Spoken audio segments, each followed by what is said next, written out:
At the end of the line, it's the same goal.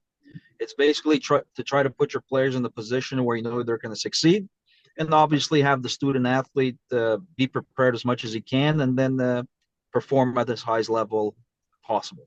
But what I tell them is, yes, you have committed to the University of Oklahoma to get yourself a quality education. You did commit to the hockey program to play at a very good high level of hockey. But at the same time, we want you to have fun at that school and enjoy everything they have to offer. I think if you time manage everything, I think you should be in good shape. We make sure we spread out, we give them enough time off where they can spend time together as well.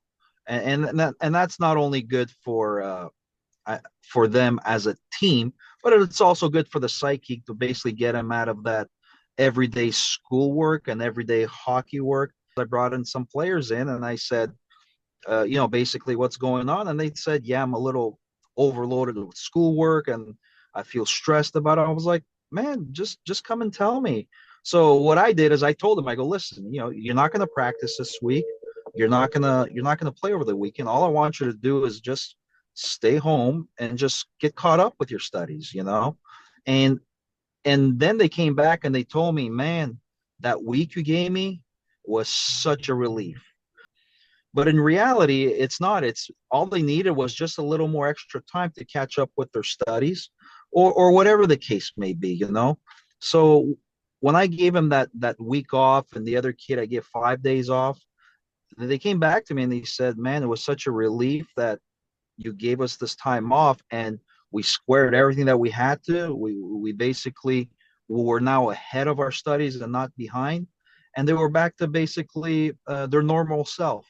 It's my responsibility to take him in the coach's room and just talk to him and see where he's at. And a lot of times it's just literally they had just didn't time manage themselves a little bit and they sort of fell behind with all their schoolwork and whatnot. So they were playing just catch up. Right. So after just giving them a couple of hours away from the rink and basically they put it into their schoolwork, they caught up on everything and they actually even went in beyond and they got ahead of the schooling program. Why are you coming to the University of Oklahoma? What's the one reason why you're coming here? And literally, it's to get yourself a quality education. We always do a pretty good job in keeping them pretty straight and narrow with their grades. You're trying to balance obviously your school schedule and your hockey schedule, but then there's your social life. Right. There's the fraternities. There's the like we talked about. There's the football games. There's the tailgating. There's just so much going on, and it's tough. It's tough to come in as a freshman and expect a 19, 20-year-old to sort of balance that. They understand that, okay, school's going to take X amount of hours of my day, hockey's going to take X amount of my day, and then I have my social life that's going to take X amount of hours of my day.